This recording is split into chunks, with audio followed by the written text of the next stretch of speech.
Hey guys, it's Michael. Welcome back to Michael in the Morning. Today is Wednesday, August 12th, 2020, and this is your second stimulus check and second stimulus package update. We have a lot of very important information to cover. In today's video, we're first going to go over how New Zealand is back under a partial lockdown after months of seeing no new virus cases and what this means to the United States and our recovery moving forward. Then we're going to get into President Trump's senior aides and how they acknowledged on Tuesday that the executive orders will actually provide less money than they initially thought with enhanced unemployment benefits. They clarified that even though in the executive order it said that people would receive $400 per week, many people will actually receive only $300 per week. And then finally, we're going to get into what Mitch McConnell said yesterday on Fox News and how he urged the Democrats to get back to the negotiating table so they can come to an agreement on the second stimulus package. He pointed out some areas of agreement, some areas of disagreement. So we're going to go over all of that and more. But before we get started, it would really mean a lot to me if you could like the video down below and subscribe to my channel so I can keep you up to date on the second stimulus check and second stimulus package, as well as other news updates. Also, don't forget to get your 2 free stocks valued up to $1,400 when you download the Webull investing app using the link down below, and get $5 immediately when you download the Acorns investment app as well. So, parts of New Zealand were back under a partial lockdown on Wednesday today after officials confirmed the country's first locally transmitted cases of the virus in months. The nation of 5 million people declared itself free from the virus back in June after strict lockdown measures were taken and had been hailed as a model for how a country could successfully fight and contain the virus. However, Dr. Ashley Bloomfield, the country's top health official, said on Tuesday that 4 people from the same family were found to be infected from an unknown source. This is bad news because it shows for the United States and other countries around the world that even if we can get the virus under control and if we could have no new cases for months, there is still a risk of resurgence because, according to Dr. Bloomfield, the virus can survive within refrigerated environments that are imported from other countries for quite some time. So even if we can get the virus completely under control, there's still a chance of resurgence, and this is not good moving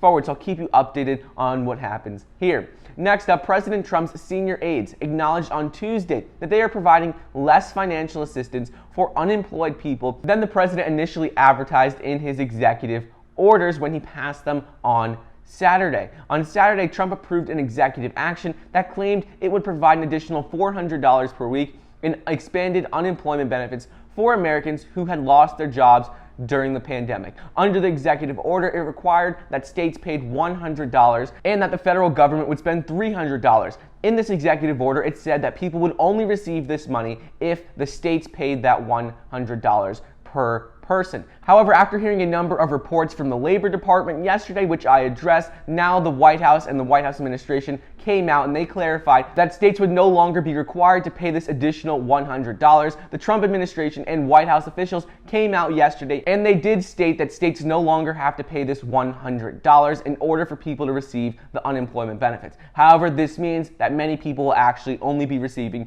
$300 per week or $1,200 per month. The president and his senior advisors have expressed optimism that the economy does not need an additional package moving forward after President Trump's executive orders. Therefore, White House Chief of Staff Mark Meadows, he left Washington this week for an unspecified period of time. And on top of this, White House officials are privately studying other options for approving economic boost without a deal from Congress. Congress has currently been at a stalemate, so the White House, they said according to internal sources that they're looking at other ways to help the economy moving forward. For example, they're exploring whether more money could be repurposed for emergency pandemic relief.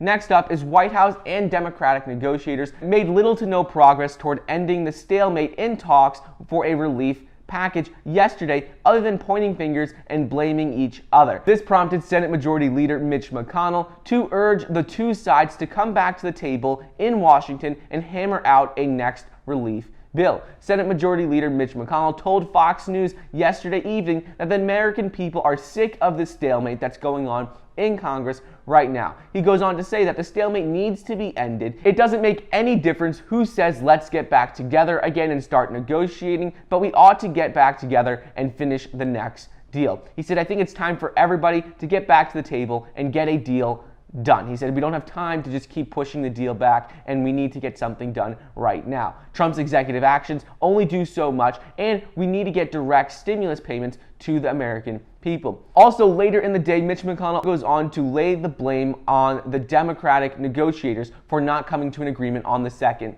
stimulus package. He told reporters on Capitol Hill that their insistence that a deal includes issues such as repealing the cap of state and local tax deduction and providing additional funding for state and local governments is standing in the way of reaching a deal. He said that we're waiting for the Democrats to indicate some interest in getting an outcome, and he explained how right now schools are about to resume, boosted unemployment benefits have expired, and the payment protection program is not able to function. So he said right now there is a sense of urgency that the American people need Congress to address the situation. So he goes on to say that he thinks it's high time that the Democrats indicated that they were willing to come back to the table and start to talk rather than continue to insist on including things in the next relief bill that don't really help the people. He said right now, Republicans are fine passing smaller bills that get direct stimulus checks out and reinstate these unemployment benefits. So anyways, that's just a quick update on what is going on with the second stimulus check and second stimulus package